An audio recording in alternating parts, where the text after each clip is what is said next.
Good afternoon and happy International Women's Day.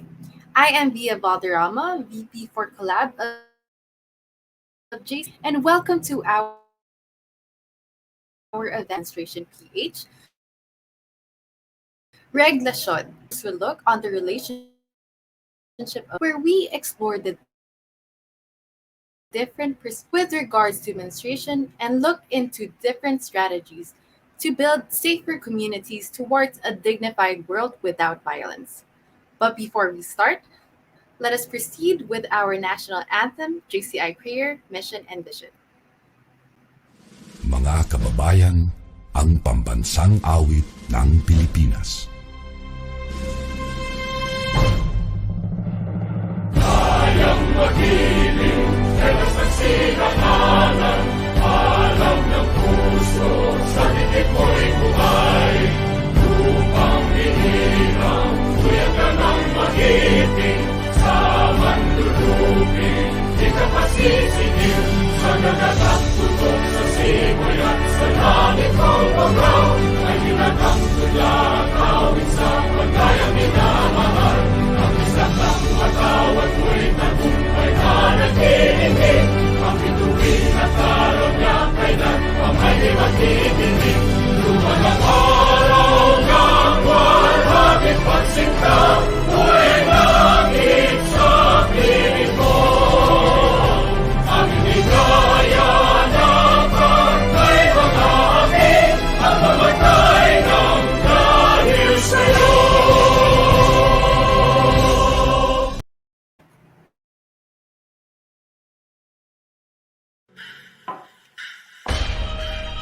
We believe that faith in God gives meaning and purpose to human life, that the brotherhood of men transcends the sovereignty of nations, that economic justice can best be won by free men through free enterprise, that government should be of laws rather than of men, that Earth's great treasure lies in human personality, and service to humanity is the best work of life. We reaffirm our conviction that faith in God gives meaning and purpose to human life. May the Lord guide us in all our undertakings. To provide development opportunities that empower young people to create positive change. To be the leading global network of young, active citizens.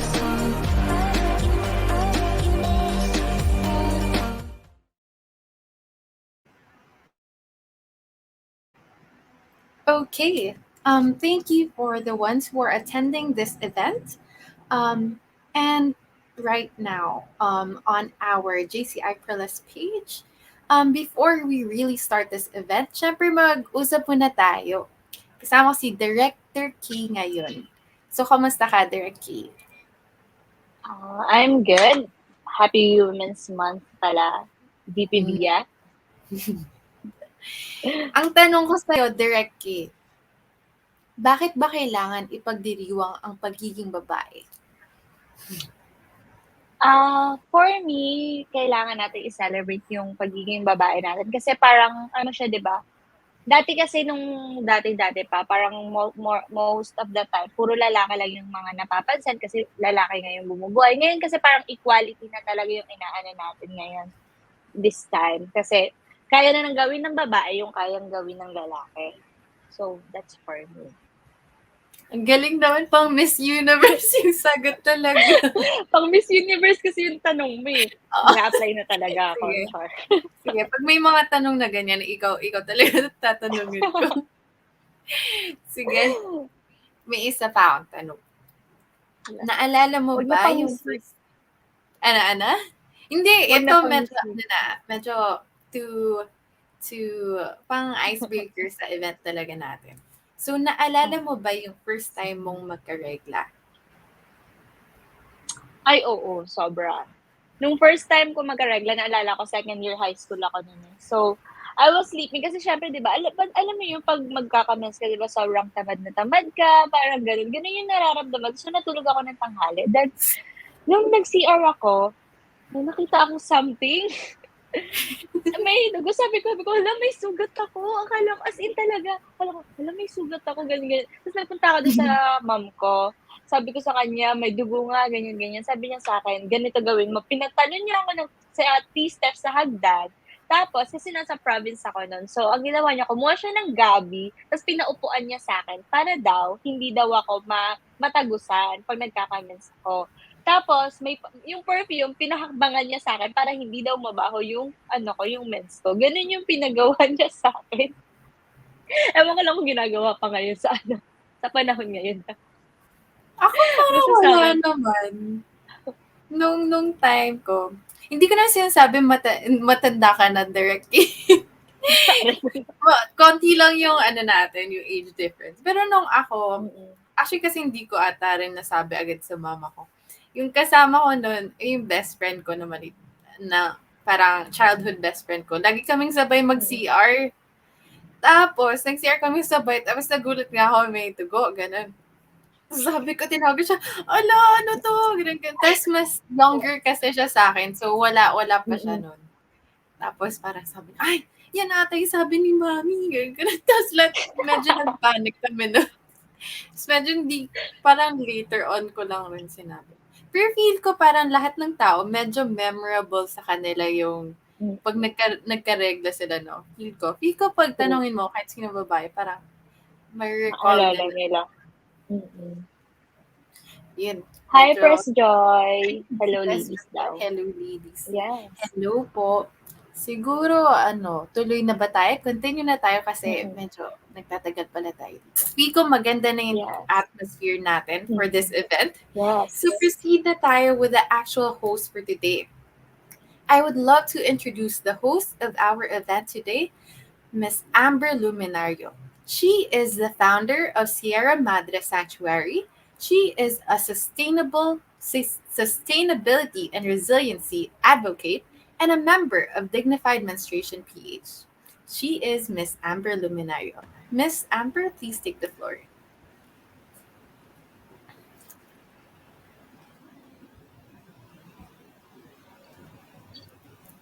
Hi, Miss Amber. Hi, thank you, Miss Via. Hi, Director K. Thank you for your introduction. Um, it's really amazing to spend this International Women's Month with you, and I hope that our viewers or audience are also enjoying and will also enjoy our conversation this afternoon. So, without further ado, I would like to introduce our speaker for this celebration. To open our conversation, allow me to introduce um, Miss Ina Abuan. She is a Filipina and a lifelong learner. She has obtained her bachelor's degree in philosophy and master's degree in creative writing at the University of Santo Tomas. At present, she is finishing her doctoral degree in literature at De La Salle University, Manila. This is also her teaching community where she is teaching other students. So, Miss Ina, please take the virtual floor. Hi, good afternoon, everyone. Happy International Women's Day. First of all, I want to thank Perlas ng Pasay and Dignified Menstruation PH for this opportunity to share this thing that I've been working on for 5 years. So, um, yeah, I want to thank you for providing a platform for for us to finally have a conversation about menstruation. So, just before I begin, because I tend to digress a lot, I will be reading what I will be sharing, but I will also provide a presentation. So I will start sharing my screen now.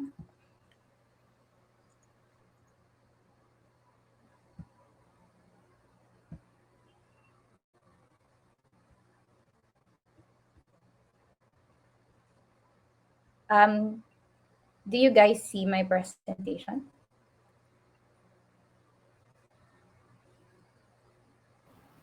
Yes. Can you see the Sorry, parang nasa klase. I have to check if you guys. Okay, thank you. So I've been doing my research on menstruation since 2017 when I started my doctoral degree at the De La Salle University. Initially, I coursed through a topic of menstruation, looking at it as a curse and a pollution because of the influence of the books I read for my literature review. So that's how I approached the topic for the longest time. Additionally, the first paper I wrote was an examination of the sanitary napkin commercials and their unpleasant representation of menstruation for young teens to probably buy their product. The second paper um, was a critical review of the movie Tagos sa Dugo. I don't know if you guys know about that. It's a film produced in 1987, directed by Mario de los Reyes, starring Vilma Santos. So I don't know if we have Gen Z audience out there, if you guys know Vilma Santos. So this was in 1987. I was 2 years old when this was produced. Vilma portrayed the role of Pina, who has been traumatized by a violent incident when she first had her menstruation. She then be- she then becomes a serial killer.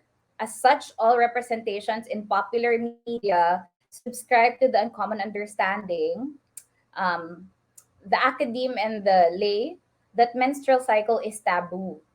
A stigmatized experience, or in general, is an unpleasant one. So we are all dead silent to initiate a discussion on this topic. And that's why I think it was in the early 2000s when the conversation about menstruation really started. And I'm very happy that it finally reached the Philippines. Because initially, when I was doing my study, I couldn't find any group in 2017. I couldn't find any except for some, but those that initiated the conversation about menstruation would often talk about products they're selling or alternative products that women may use. So that was that was it during the time in 27, as late as 2017. It was like that in the Philippines. So that's why I was so happy when I spoke with Miss Mafe, and she introduced dignified menstruation to me. Anyway, so where was I? So therefore, I decided to start a new approach in interrogating menstruation by engaging the group of women who might hold the key to understanding the Filipino or indigenous knowledge, attitude, behaviors, and practices, and worldview on menstrual blood and cycle. So with my sharing, I don't want to call it lecture. My sharing for today uh, is my conversation with the Blaan women, an indigenous community in Tupi, South Cotabato. And I did this back in 2019. Um, so this was one of the most interesting fieldwork experiences I have had. I also have a share of the ideas and thoughts of the Tingians in Abra and Alangan Mangyans in Mindoro. So what I did, wait a minute, sorry, let me go back to my presentation.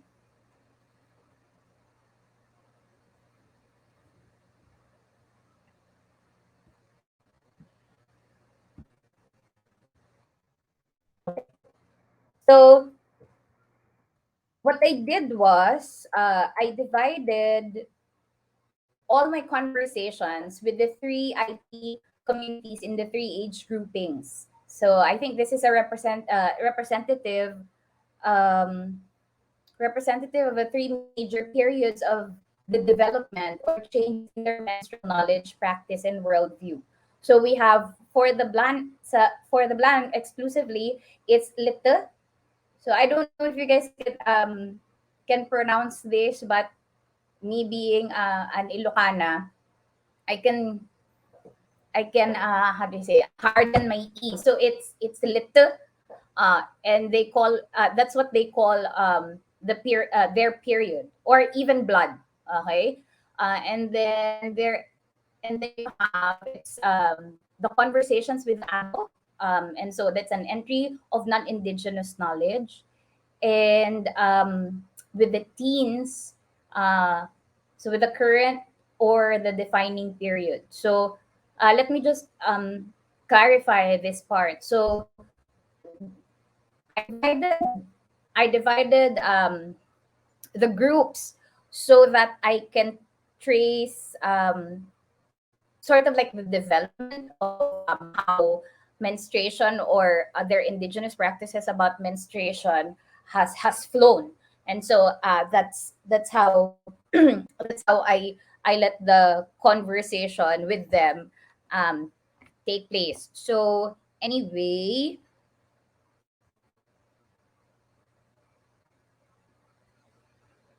okay, so where was I?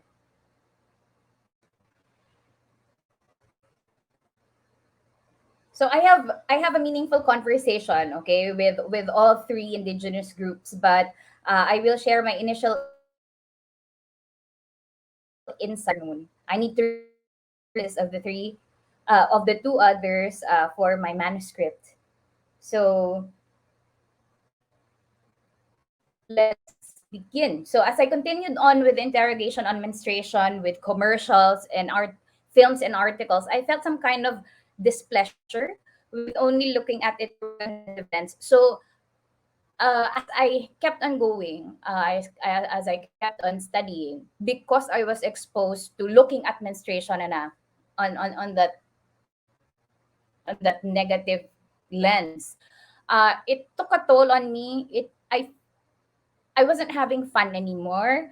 Like I was digging a very pessimistic hole, if that makes sense. So um and so I was so happy when I started my exploration on the indigenous knowledge, because it shed a lot of light to alternative practices.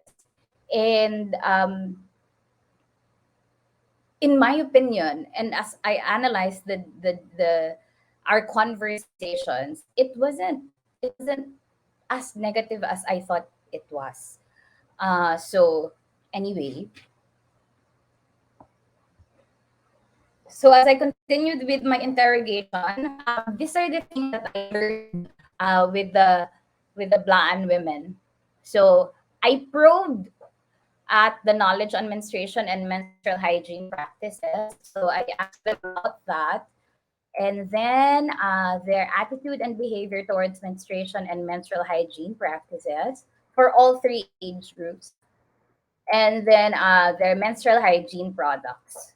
Oh, can I just add to this? So uh, when I started my study, I remember being so into finding alternative ways uh, or alternative means to deal with my menstruation, especially because of the conversation about the environment and things like that. And I find it very interesting na natuto ako. I learned a lot about the alternative means of these women. Na parang, okay, so there are a lot more ways other than what I know here. Yung parang more than what I learned in Manila. Parang if we talk about the environment, because they are very close, yung their relationship with the environment is very close. It's just natural for them to use these products, and so anyway, I'm getting ahead of myself. Uh, okay, let's start with the beliefs and practices of the elderly women. So kasi nakakaaliw. So I decided to share with you some of my field notes where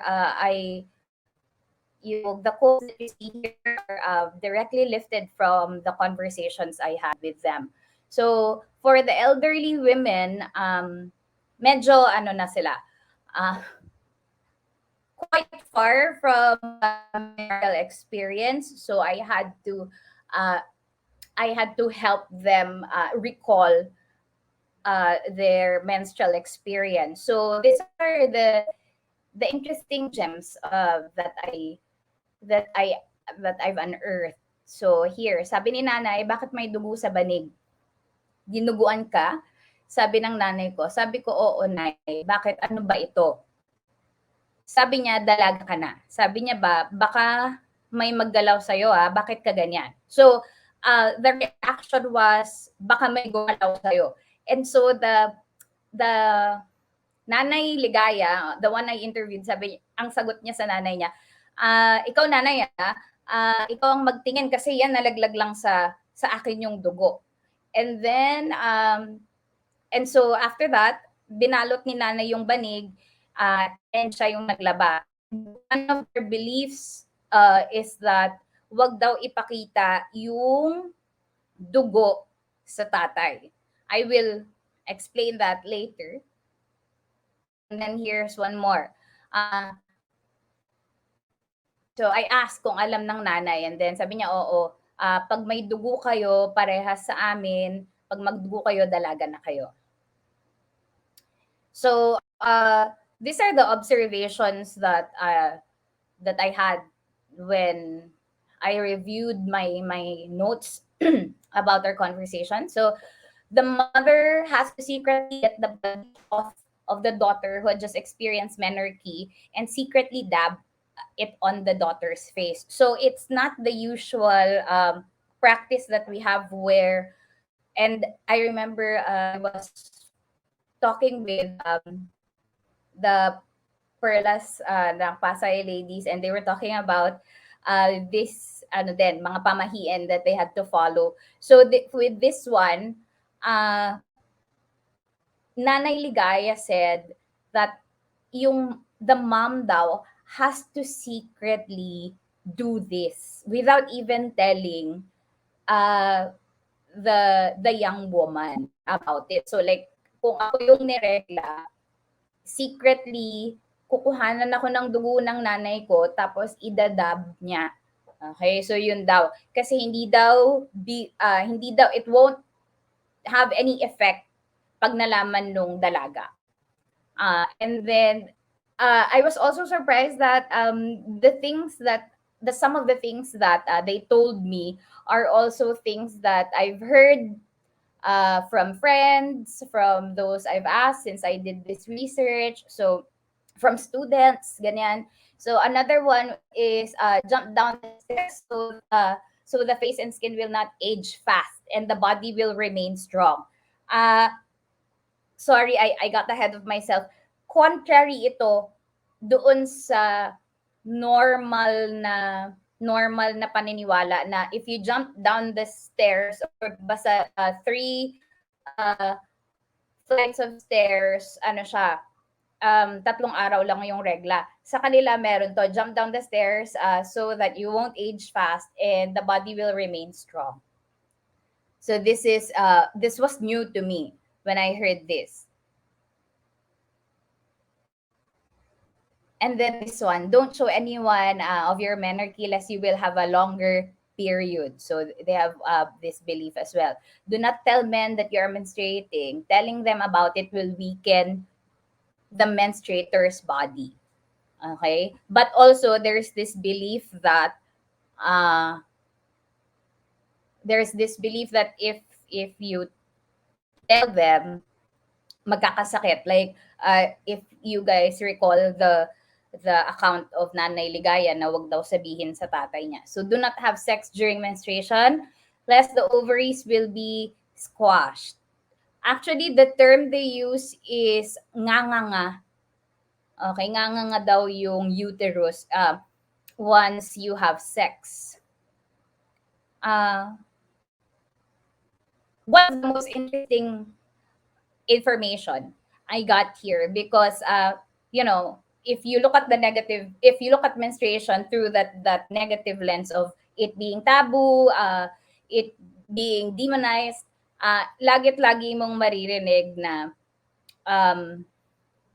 it discriminates women, but there are also studies that say uh, that the narrative of menstruation actually is used uh, by women to benefit themselves. And true enough, dalawang lola ang nagsabi na uh, sinasabi nila sa asawa nila pag ayaw nilang makipag-sex na, sige, pag ginalaw mo ako ngayon, ah, gusto mo magkasakit, gusto mong mamatay. Dalawang lola yung gumawa nung account na yon. Nagsabi nung ganun. So I was very surprised na, okay, way to go.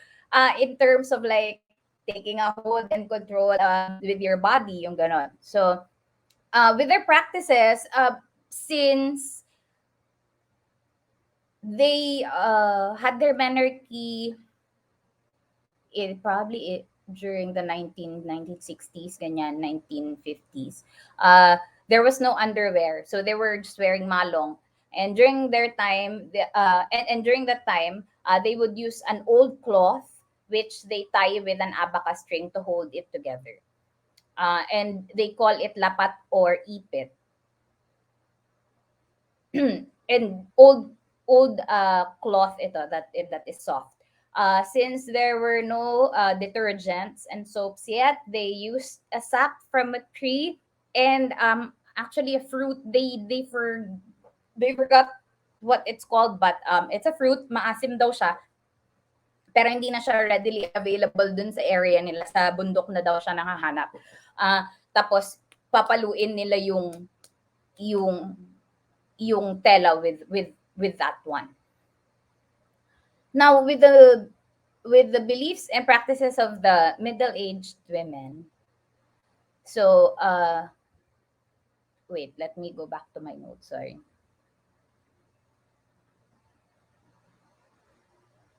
So with this stage, andito na yung, this is the entry of non-indigenous knowledge.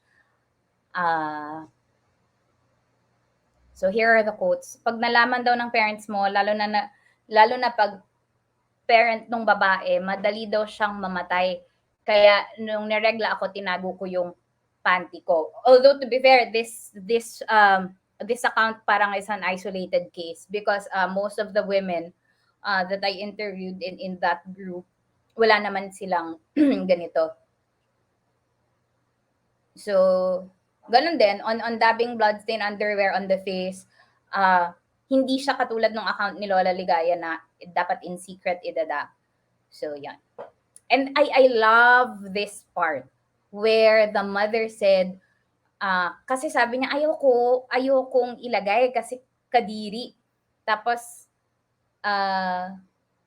sabi, yun, wag daw mandiri kasi dugo niya nga yun. Diba? So, yung, again, opposing, okay, the popular belief that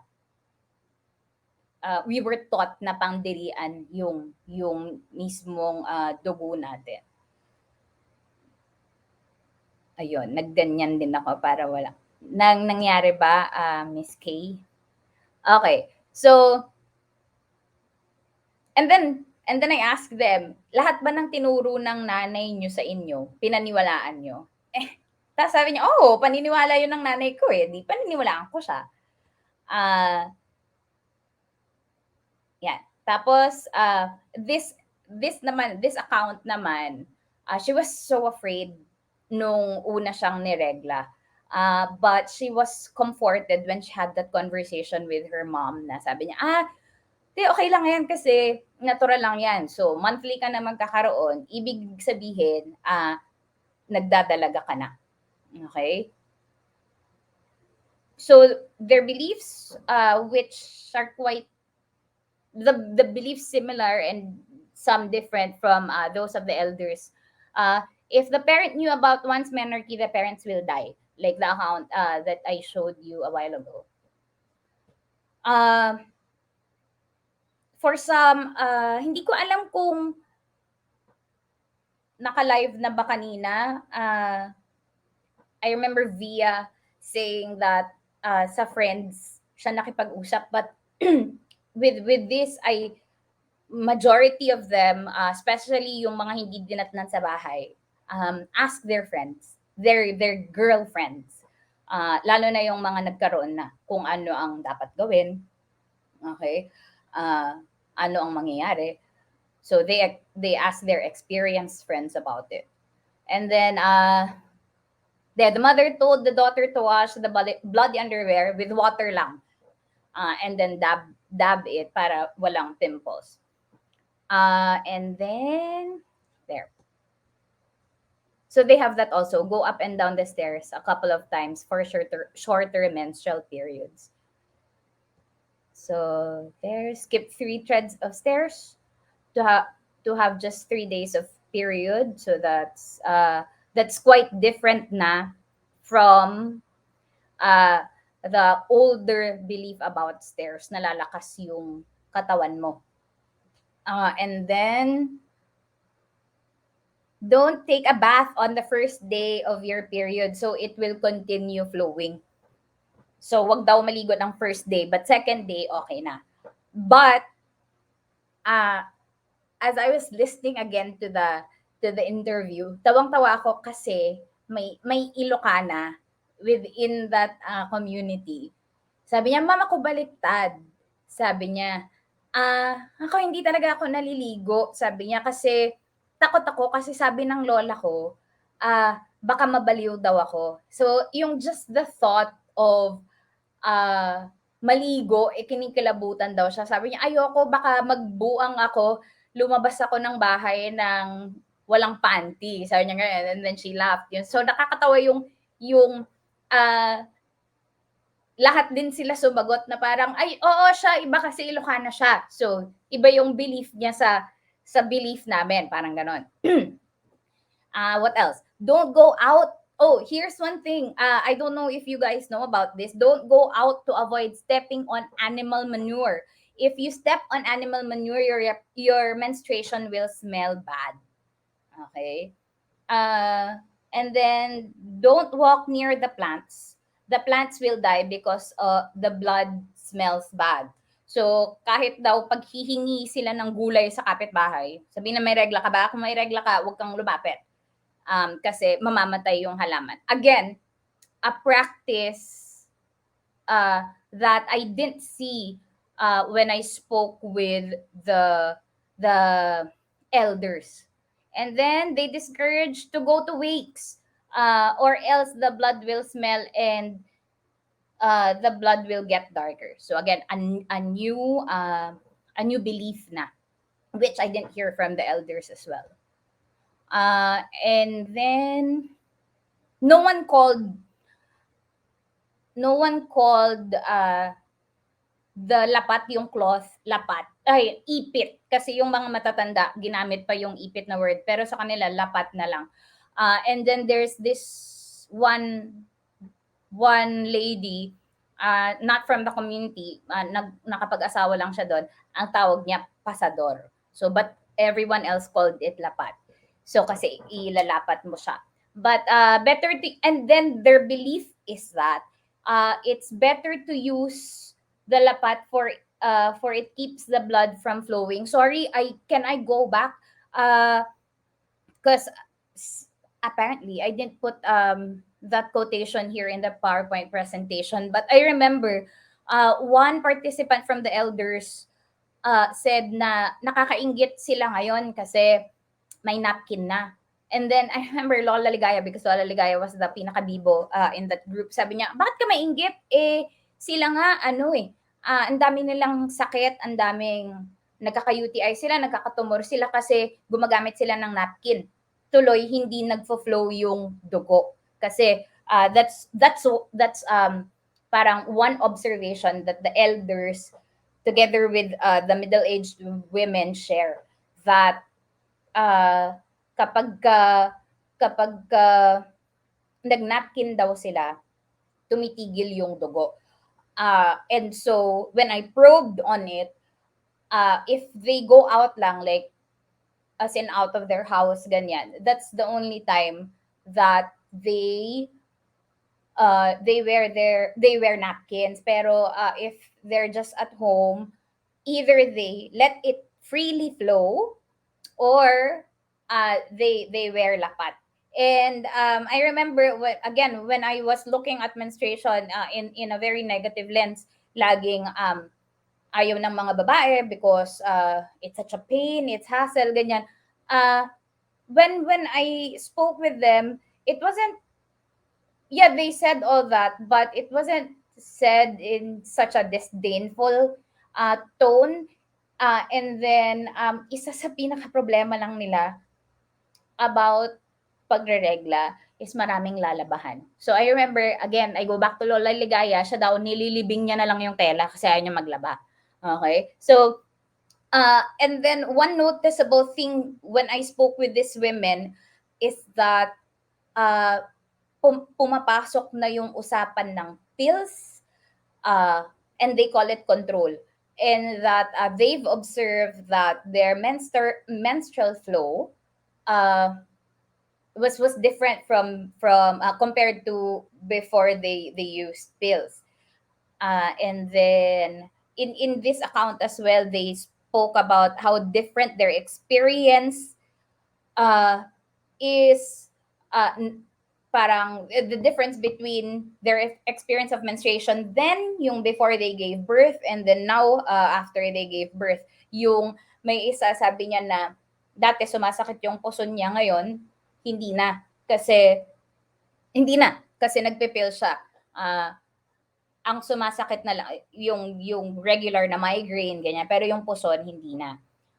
So, and then menstrual flow becomes irregular because of pills. That's what they said, and even the color of blood is different. I remember they said na during the first day of menstruation, dark talaga yung blood, and then the second day, yun na, yung pula, and then brown. Yun yung account nila, and yan. So, menstrual blood is pungent when you are married because the semen mixes with the blood. O, ito yung mga beliefs nila. But because it was a conversation, it was a focus group discussion, so they were discussing na parang hindi. It's not that. It's probably because we were taking pills, yung mga ganon. So, sila din mismo, parang kumbaga they were interrogating their own experience because of the questions that I threw at them. And the use of napkin causes menstrual cramps daw. That's another thing. And then, now, may sabon na sila. So, hindi na yung pinupukpok with all those organic things. Ngayon, ang sabi nila is they don't use detergent because it doesn't wash away or like remove the blood stain. Ang gamit daw nila, hindi sa nag-advertise, pero talaga ito yung sinasabi nila, safeguard to wash off the blood. Mas effective daw yon yung sabong mabango. Okay. And now I go to the young women. I interviewed them in 2019. So they were 16 in senior high school. And then as I was working on this paper, I messaged them because I'm not active in social media. So minsan lang ako makipag-usap. And so I reached out to them and then I asked them. So nagpupulis na sila, hindi na sila senior high, college na second year. There's young beautiful women. And so with them, it's also very interesting kasi I assumed, okay, with the baggage of the things that I learned, I assumed that they preferred napkin because it's already accessible. Ganyan. I was very surprised, very very surprised with what I discovered when I spoke with these young women. Yan. So ang tanong ko sa kanila, paano niya nalaman ang menstruation? So yan. Para sa akin, nalaman ko lang kasi lumabas. Okay? So karamihan din sa kanila naririnig nila from mga ate nila But of course, because they were young, I guess hindi nag-sink in yung idea na yon till nagkaroon na sila. So, yung mga sagot nilang ano. Tapos, noong nalaman ko na, sinabi ng mama ko na natural lang yan sa babae kasi kwan daw. Tapos, yun na. Pinaliguan sila ng tubig with white flowers. Except for one, tubig lang daw yung sa kanya. But most of them, they were bathed in water na may white flower. Sabi nila parang gumamela daw. Hindi nila masabi kung ano yung bulaklak, pero yun, parang gumamela daw na puti yung kasama. So, I said, para saan yun? Tapos sabi nila na na kasi dalaga ka na. So, ibig sabihin, parang kailangan mo nang mag-mature. So, that bathing was for that. Yan. And then here, yung kapag nag-menstruate ka na raw, magsimula ka na daw yung magdalaga, tapos pwede ka na daw mabuntis. So most of them also were advised to be cautious na pag nakikipaglaro. Kasi nga, pwede na daw mabuntis. Yan. So ito yung mga account na narinig na nila from their moms. And ergo, nung nagkaroon sila, mga nanay din nila yung una nilang nilapitan. Except for one, yung account, wala na naman siya dito, dinatnan siya kasi nasa party sila ng tito niya. So, sinabi niya sa tito niya. Tapos, ang sabi ng tito niya, tawagan mo yung mami mo. Yun. And then I probed. Sabi ko, anong sabi ng tito mo? Natakot ba siya? Or hindi naman. Hindi niya lang alam kung ano yung gagawin. So, ni-refer siya sa nanay. Okay? So, for them, some of the beliefs, you need to take a bath with flowers so they will have smooth skin. Also, aside from yung as a symbol of maturity, ganyan. If the parent knew about one's menarche, the parents will die early. That's why I hid it from them. So that's another account. Go up and down the stairs a couple of times so that your period. So again, just to reiterate, the knowledge passed on to these ladies very different na from yung the first account na may kinalaman sa lakas ng katawan. Here, when a girl having her menarche touches another girl, the other girl will menarche early, or ayun. And then there's one, her name is Lynn. Sabi niya, totoo ma'am, hindi na nga ako na-excite kasi parang she was expecting kasi not naman expecting, pero hindi na siya nagulat na nagkaroon siya kasi the day before niya nalaman na meron siya, nahawakan siya nung pinsan niyang may regla. So, nag-continue on yung belief na when you step on dung, okay, babaho yung amoy ng regla. They have this too, yung don't walk near the plants, so that the knowledge from the mothers was passed on to the daughters. And then this one, do not take a bath on the first day of period. Bathing on the first day will stop the flow of menstruation. There. Pouring a glass full of water as a symbol of maturity. Bathing with white flowers. And then here, no drinking of soda and no eating of sour food, which I was so surprised because what I know about drinking soda is that parang pinapalakas niya pa yung flow. So for them, hindi. Kasi sour food daw and drinking soda, parang nabubuo-buo yung dugo. That's, ang tawag nila yung atay ng, ang tawag nila yung parang atay ng isda, ma'am, yun yung sabi nila. Yun. So, they use cloth as napkin, okay? They use cloth rather than napkin kasi napkin daw stops the menstrual blood from flowing. This was one of the things that I was so surprised with kasi parang, wow! Kasi it's very accessible na and compared to the other indigenous communities, medyo afford ng community na to yon yung to regularly buy menstrual products, ganyan. Kasi yung sa ibang community naman, yun naman yung problema, yung pambili. Ah, okay. But I don't think so. I mean, I don't think that, okay, never mind. Uh, and then, uh, okay, sige, sabihin ko na. Yung, I don't think it's about not having money, yung they can't afford. Parang feeling ko, ngayon kasi may option na sila na pwedeng mag-napkin. So, parang, pero ang normal practice talaga nila is also to use tela and shorts. Okay, anyway. Yun sa ibang indigenous groups yun na. Saan ako?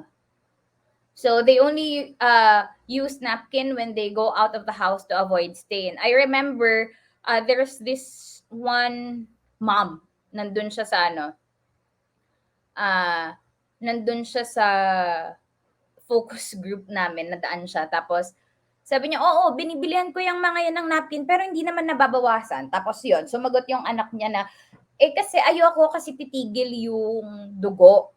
So, yun yung belief nila. And tatlo yung means nila. Napkin, lapat, or free flow. Yung iba sa kanila nag-free flow. Pero minsan, pag nag-free flow sila or they let it flow freely outside, what they do is aside from lapat, doble-dobleng panty at saka shorts to avoid yung stain. So again, another, yung sabi nila na, ang sinabi lang nila na it was quite problematic kasi nga, daming lalabahan. Okay? Ayan. They let it flow freely, and then sometimes the tela that they use are old clean socks naman daw. Okay, so there. So these are the things that came out yung when I spoke with them. So let me just discuss yung the things that I learned about with the lolas. Sorry. So they considered themselves lucky to have, for the lolas, they consider themselves lucky to not have experienced napkin because they believe that napkin stops menstrual blood from flowing. Like I said earlier, and because of the practice of fixed marriages and early, as in before they menstruate, ano na, kasal na sila. Yun, it was when they had their menstruation, what was quite scary was they weren't with their moms. Andun na sila sa bahay ng mga asawa nila. There. And then, with the nanays, it's what I found in the data that I presented to you is that they observed that their daughters are excited actually to get their periods. Again, I missed that part. Yung when I spoke with the teenagers, merong isa sabi ko, anong naramdaman mo nung niregla ka na? Masaya po. Bakit? Sabi ko, kasi dalaga na ako. Sabi niya gano'n. Yun yung mga kwento na because our lens is so shrouded with the negativity, we are always discriminated and things like that, we don't get to see the things that other women actually celebrate. And so anyway, so from for some daughters, they observe that they don't use lapat and all those things. What else? Okay, so to end this, okay, what I appreciated the most when I did my field work with the indigenous women is that the power of maternal knowledge and actually sisterhood.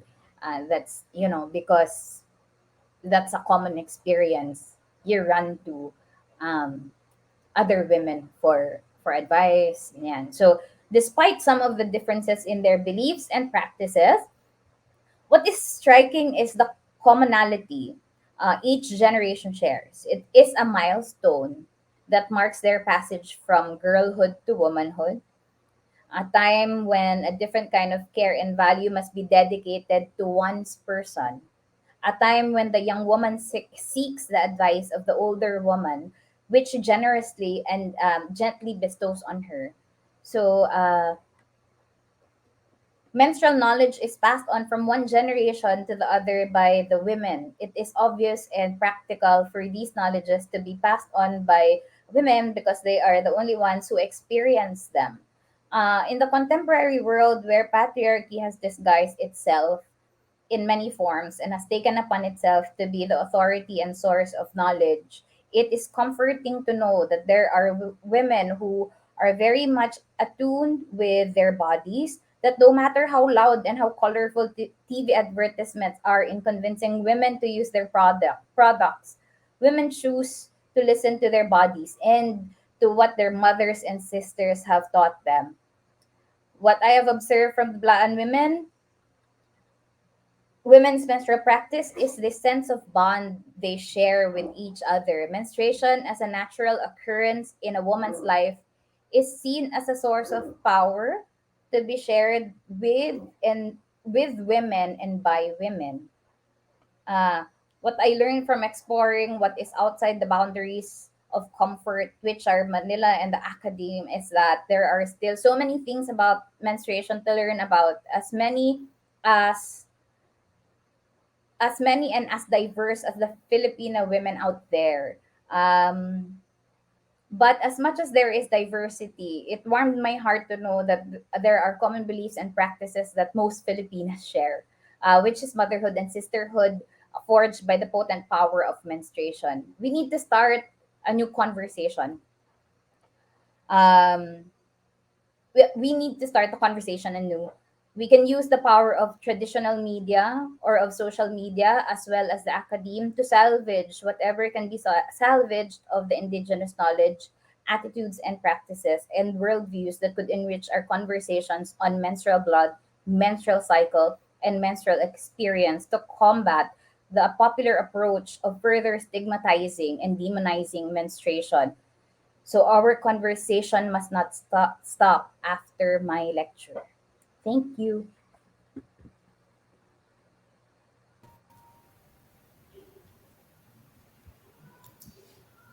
Wow, thank you very much, Miss Ina, for generously sharing, imparting with us your study about menstruation in the perspective of Plan women.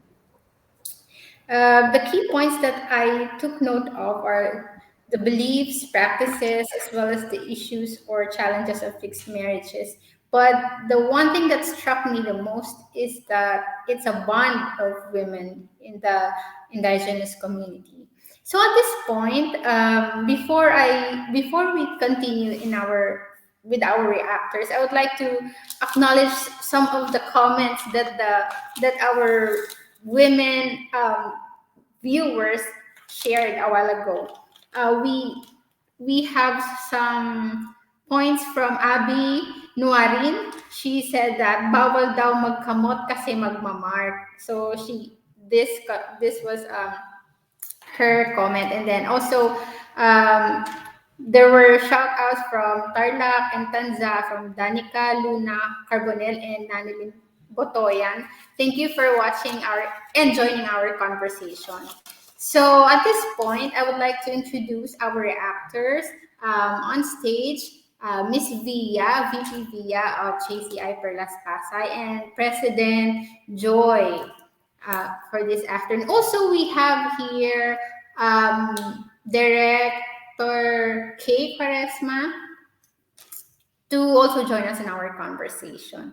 So now, ladies, please share with us your insights or any experiences to enrich Miss Ina's uh, study or her sharing with us this afternoon. Good afternoon. Hi. Meron lang sa backstage. Meron lang message si Sir Mervin. Ayan. Gusto ko kasi hindi natin siya ata nakikita. So, according to my classmate, bawal daw sabihan na malansa kasi babaho po. Ayan. And then, I would like also to acknowledge Miss Alma Vida. If you're here, baka pwedeng, you can react with us also. Share your insights also.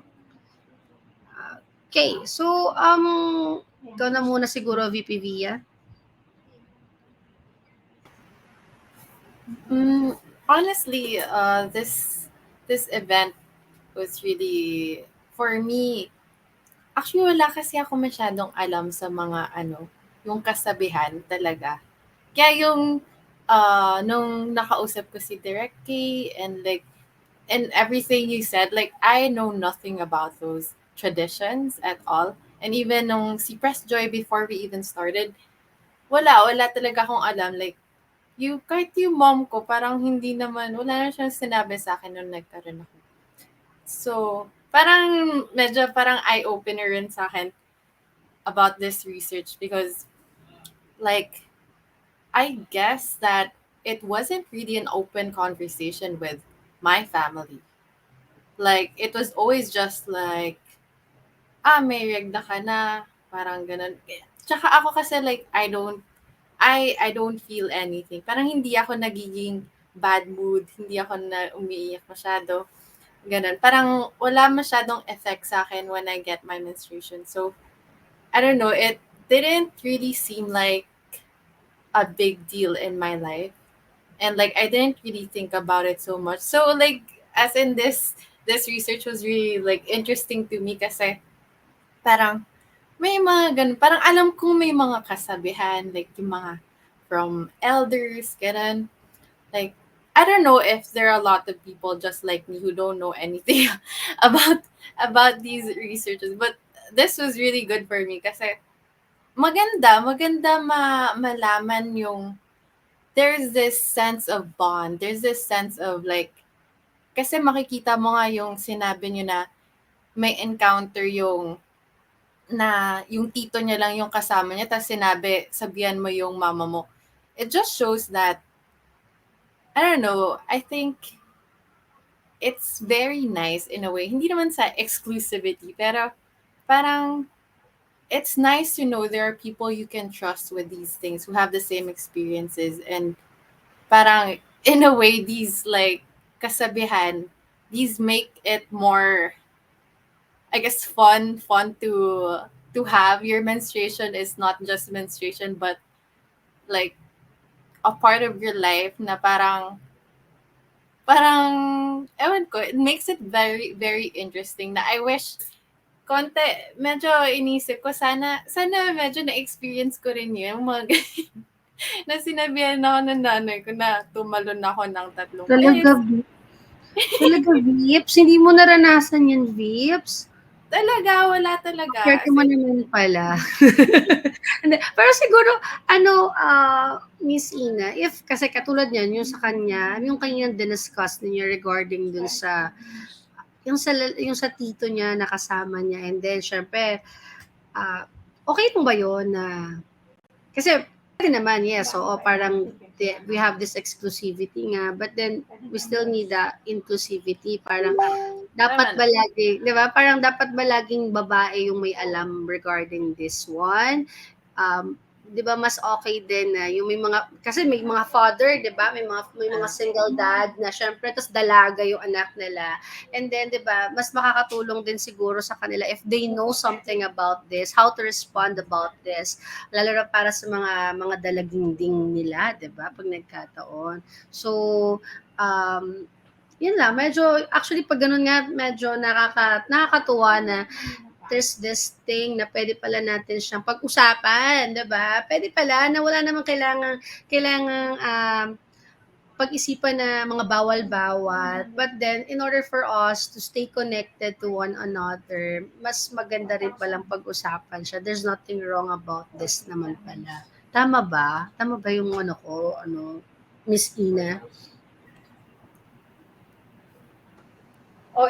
Tama yung in terms of it seemingly very exclusive. Uh, I guess because the conversation about menstruation has been silent for a while. In terms of reclaiming, uh, in terms of reclaiming menstruation, we start learning our bodies so that we can pass it on not just to girls but to men as well. So and that's why conversations like this are very important because one one uh, one way to actually become inclusive is uh, to know first kung ano ka, kung how does it work and all those things so you can properly share and educate other people. And not educate, I find it very condescending that term, but like to let them know and let them engage, okay, with with the menstrual experience. So there. Oo nga. Hindi, Yeah, actually, maybe yung awareness. yung ano nito, Miss Ina, minsan kasi iniisip ko yung right word eh. Alam mo yun, baka mamaya medyo nakaka ano pala dun sa viewers natin or sa syempre sa mas may alam, pero it's really good thing that you're here with us, Miss Ina, to discuss these things. Ano nga ba yung tamang word, like kayo mismo, ikaw mismo na dinediscuss mo na, yeah, it's not about ano yung para maging knowledgeable or parang to educate. Yes, tama palang term is, yeah, to share, 'di ba? To share the awareness as well. So, ano pa ba? May questions. Ayun, meron sinabi ata si isa nating ano, no, sa Facebook. Meron ata nag-react. It should be celebrated. Yes, oo, tama. What can you say about that, Miss Ina? About it This, being the, celebrated. yes, opo. Yeah, that's the very point of everything I said. Like uh because it's something that we have, it's something that we experience. It has to be celebrated. But before we can celebrate about it, we have to know about it. We have to get to know our bodies so that we get to know our experiences. And the reason why I presented those things is to show you how these women they listen to their bodies. Wala na, I tried my best to condense everything, but ang ganda when they speak of yung ano po pakiramdam nyo bago magregla. I remember the nanays would say na ang bigat, masakit, ganyan. Pero pag niregla na ako, parang, ano yun, nabuhos na yung sama ng loob. Tapos parang magagawa ko na yung lahat ng pwede kong gawin. So, yung again, yung in terms of like the myth that yung you actually feel down, yung mga ganong klase. I there are some articles that I read that the peak that you're at your happiest during your first day of menstruation. So, sobra akong surprised na, ooh, yung I read about it, but they observed that. Yung parang ako, I guess because everything around me so chaotic din dun sa because of my environment, yung sila yung parang, oh, hindi nila kailangang basahin, no, but they know because they are in touch with their, ano. Let me just, yung kay Via, yung the term you said na it wasn't a big deal, ang ganda. Kasi Yeah. it shouldn't be. It's just we have to know about it. Like, you get what I mean? Yung, but also, it is a big deal. And knowing that that it is, yung kumbaga, it, how do you say it? Yung when you said it's not a big deal, oh nga, kasi nga it's a natural monthly thing for us. But the thing is, if you deal with it, regardless if it's like, ano, if you deal with it, you get to know your body more. Like, yung ano, nireregla ka naman, hormonal ka na naman. But when you understand your menstrual cycle, yung parang hindi, it's not me justifying this and that na because I'm hormonal, but you get what I mean? Yung hindi, alam ko kasi, and so I'm telling you, I want you to know this is how it feels when the estrogen, progesterone, and ganyan drops and things like that. And yung one more thing for a very conservative country, yung when you're the term I will use is yung parang when you're in heat, usually yung there's a part of your menstrual cycle that is like that. So yung parang yung yung mga ganun parang oh it's okay.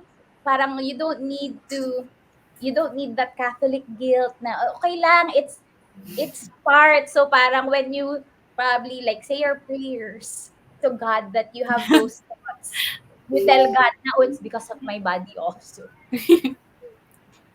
Yeah. Miss Ina, ayan pala, may sinasabi si Reina Bel Castro. So, The Red Tent by Anita Diamond shares why being female is special. Thank you, Miss Reina Bel Castro. Ano ba yun? Libro ba yun? So, baka pwedeng mabasa din yun pag nagkataon. I think, Miss Ina, since, di ba, you were studying this topic na rin talaga, and then, syempre marami ka na rin na-interview. So, dito sa Dignified Menstruation, kung ganito na siya dito sa Philippines, paano kaya yung ibang countries naman? How do they deal ba? Kasi we don't have any ideas din kasi kung paano naman doon sa ibang bansa. Yun, situational again because some of the practices we have are deeply embedded with our cultural practices and beliefs, and that's why that was what I offered you. Kasi there are some na they they don't share the same ways of life. So, Mhm. iba rin yung situation nila. And that's why conversations like this are actually very nice because yung the specificity, actually, of experience, especially like, let's say, for example, in this country and that country, yung that specificity niya, hindi siya yung, oh, what do we do as women? Oh, here's the solution. Hindi ganun eh. Kasi if you have many conversations, uh, yung hindi mo siya i-generalize, tas bibigyan mo lang ng isang solusyon. So, yun, it's a case by case, culture by culture way of dealing with it. So there are some that would have problems because of, that their culture is highly patriarchal compared to Mhm. ours, Yeah. mga ganon, their religious beliefs, uh, Yes. things like that. So, yeah, yung mga ganong klase. Meron pa To ba add to tayong that, yes, mm. Press Joy, in relation dun sa question mo about yung iba pang practices ng sa ibang countries, to add to that, yung sa India, iba, tama yung sinabi ni Miss Ina na sa India, iba, may caste system kasi sila, so Mhm. medyo mataas din yung discrimination practices because of their culture. And with in connection with that point, please allow me to greet our friends who are also watching from Global South Coalition for Dignified Menstruation from Nepal, Uganda, Sri Lanka, India, and Germany, and in other parts of the world. So they're also supporting us and watching this conversation because they're very interested to know the Filipina experience or the Filipino women's experience when it comes to menstruation or our perspective in this topic. So thank you for joining our conversation. And with that, I think Conscious. we. How about Director K? So do you have any reactions or comments apart from the thing that that President Joy and VP Via raised kanina? For me lang po, kasi since nung nagka-menstruation ako, lumaki ako sa province. So, parang mostly dun sa mga sinabi ni Miss Ina is na ano ko talaga, naranasan ko yung like, sabi niya kasi 'di ba first day hindi maliligo. Yung sa akin naman po, sabi po ng lola ko, "Wag daw akong maliligo the whole ano ng menstruation ko kasi daw i-stop daw yung mens ko. Yun yung Niloloko ka sabi na niya nun. sa akin.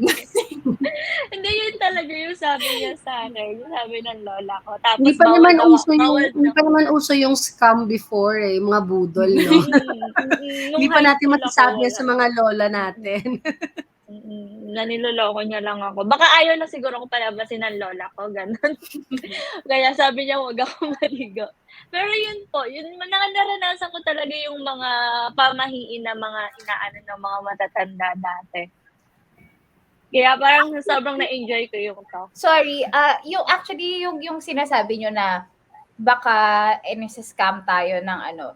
Sa totoo lang, yung folk beliefs like this, there are studies that say that there's this logic behind, Why? hindi Yes, sila why? yung inimbento lang. Matanda. And probably one of the reasons why parang parang sobrang far-fetched na yung ganyan is because iba na yung environment natin sa environment nila. Yes, But, mm. yeah. So, Siguro hindi ka nga na-scam din ng talaga lola mo. oo, siguro nga talaga ano, Miss Ina, kasi katulad niyan si VP Via kung I mean, nasa kinalakihan mo din talaga.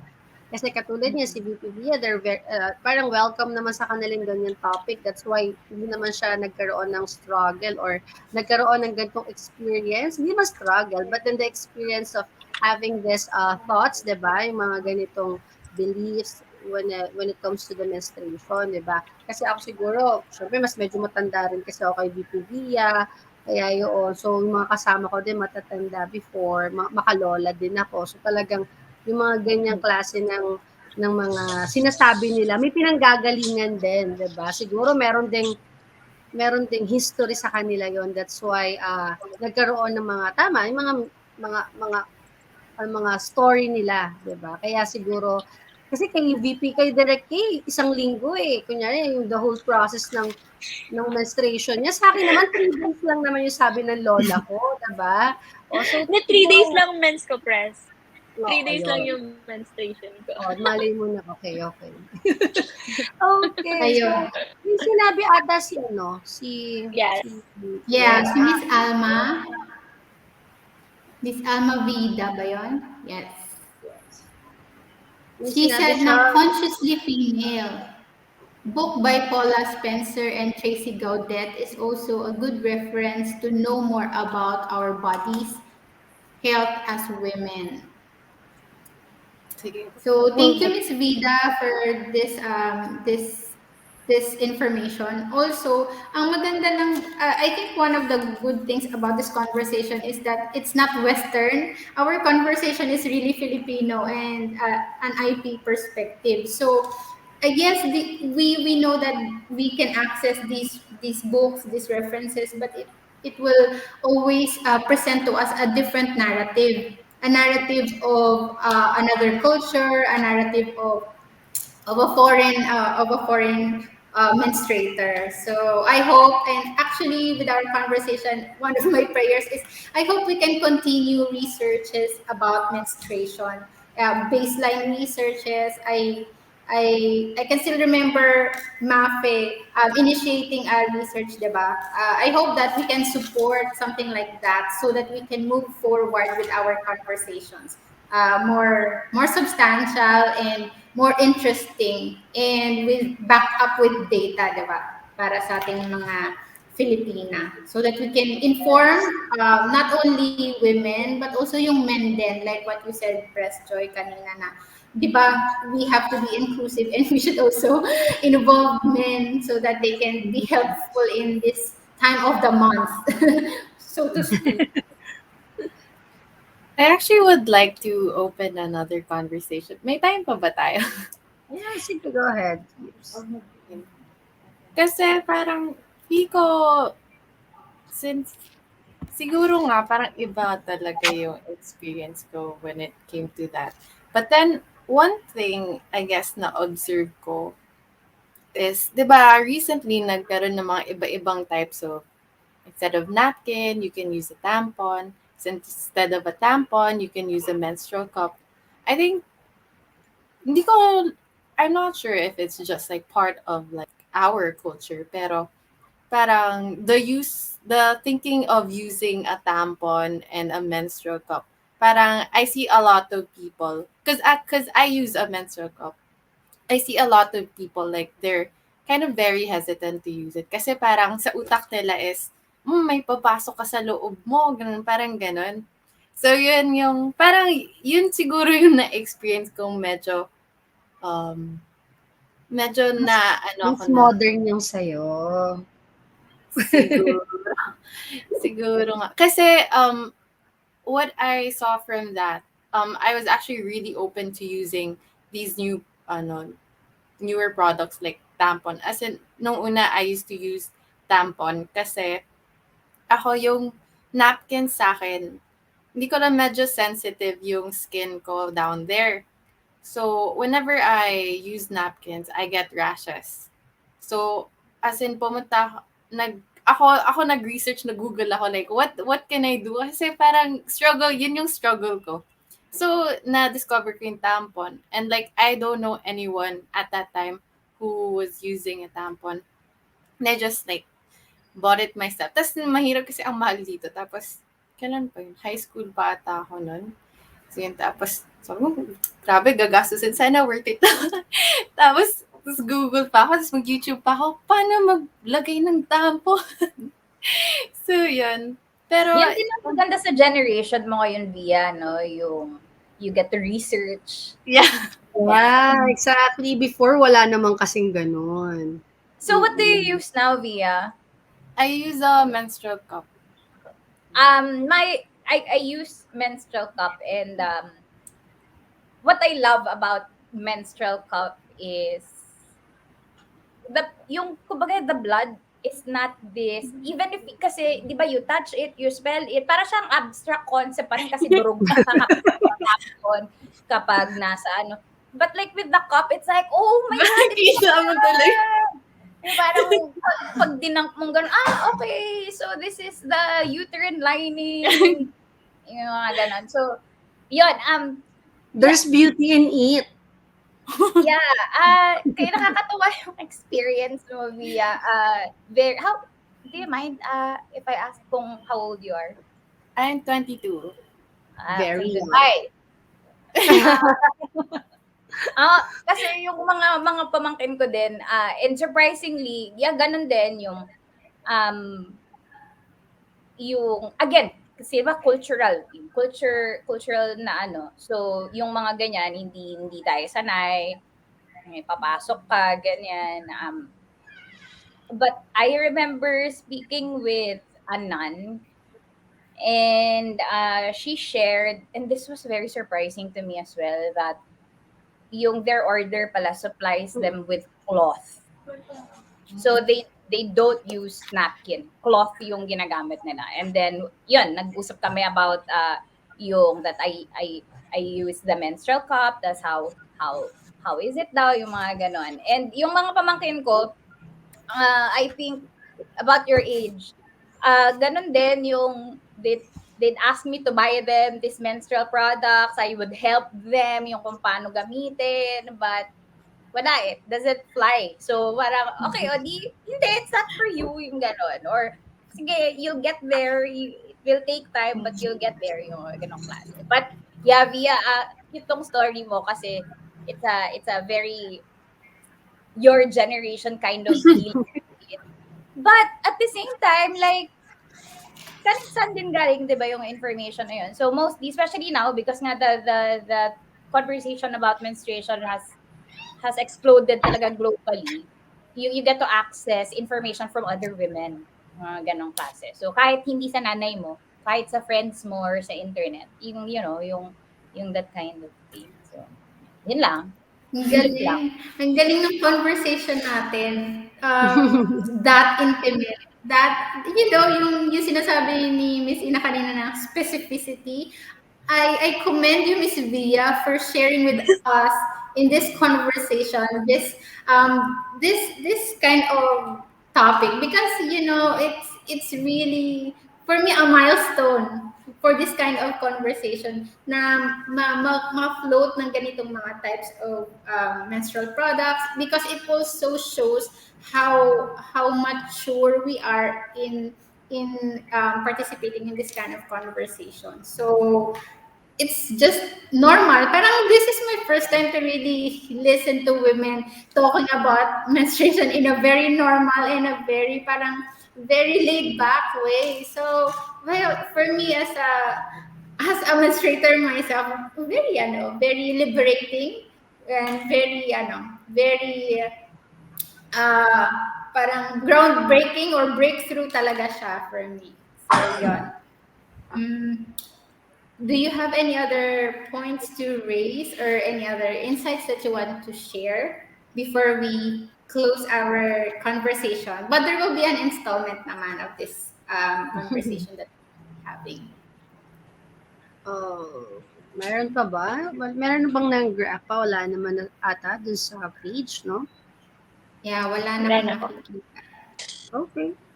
So yon, at Maybe, this point, thank you very much to our audience and also to JCI, to Miss Ina, and to Global South Coalition for collaborating with us and for taking the time to celebrate International Women's Day with our conversation. The second part of this menstruation conversation or reglasyon will be on March 16, where students who also conducted a study about menstruation will also share their insights and experiences. So I would like to invite you to join the conversation again on March 16, and also we hope that you keep the conversation going so that we can really move towards dignity and celebration of womanhood as natural and as normal as it should. So yes, press joy. okay, Vips, may we proceed with the presentation of certificate? Yeah, awarding of certificate. Thank you. VP Via. Okay. Um, this certificate is proudly presented to Ina Abuan for sharing her skills and expertise as a speaker of the Dignified Menstruation PH. Reglasyon, taking a closer look on the relationship of women with menstruation. Given this 8th of March 2022 via StreamYard, hosted by JCI Perlas Pasay. Signed by Ms. Amber Luminario, Project Chairman of Dignified Menstruation PH, and 2022 LO President JCI Perlas Pasay, Junaline Medina. Okay. Thank you. Thank you so much, Miss Ina. The token po ipapadala na lang po namin sa inyo. Message na lang po namin kayo. Thank you for being our speaker today. So, what's next? Okay, ako na pala. Okay, so thank you so much for everyone who stayed with us, who are watching with us here in our Facebook page of Perlas Pasay and of Dignified Menstruation PH. So, I think magandang start to share, syempre, kung ano yung napag-uusapan natin ngayon, yung maging feeling natin normal lang, 'di ba? Maging normal lang since nakakatuwa yung discussion ngayon kasi okay, we're very free since puro siguro tayo babae, 'di ba? But then I think mas magiging next move or magiging next level siguro is when uh, we can share it also with other male friends, 'di ba? Tawag ito with our partners and also syempre yung may mga single dad kasi tayo, 'di ba? Kung totoo na may mga dalaga na rin. It's one way na okay lang naman pala, okay lang magkaroon tayo ng ganyan, okay lang na hindi naman siya problema, actually kung tutuusin, wala namang problema sa ganyan. Na kasi minsan nabi-blame yung pagkakaroon natin ng period 'no, ng menstruation 'pag mainit ang ulo natin, 'yan ang sinisisi, 'di ba? So medyo parang wag niyo sisihin yan, parte yan ng ano namin, ng mga kababaihan. But then, siguro nga everyone who menstruates deserves a period of dignity. Syempre, this means yung affordable access, yung shameless access na hindi natin kailangan itago yung mga napkin pag bibili tayo. Kaya magpapabili tayo sa mga partners natin ng napkin, yung kailangan pang itago, 'di ba? And then syempre yung broad access to everything that they need to manage their periods. Syempre may kanya-kanya tayong way how to manage our periods.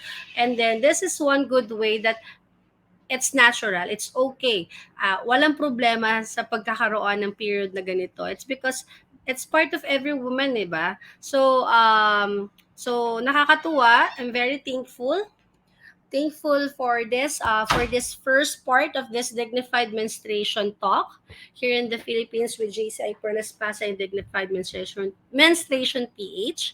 So yon, menstruation is not only a women's issue, it is not only a private issue, it is a human rights issue, and it is also a political issue. It's everyone's issue. So thank you so much, everyone.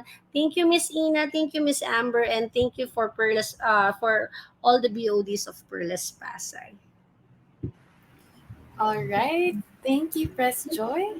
I guess we're done for our event, and I would like to thank everyone for joining us, listening to our conversations, and I hope everyone who attended will attend our next session at on March March 16th. 16, yes. Thank you so much sa lahat po ng viewers natin, sa mga pages. Thank you so much po. Okay, picture na lang siguro tayo, no? Tama ba? Okay. Direct K. Sige po, One, sige po. 1, 2, 3, smile. Okay. Thank you, Miss Ina. See you again soon, Miss Amber. Thank you so much po. Okay. Thank you very much. Thank you Goodbye. then.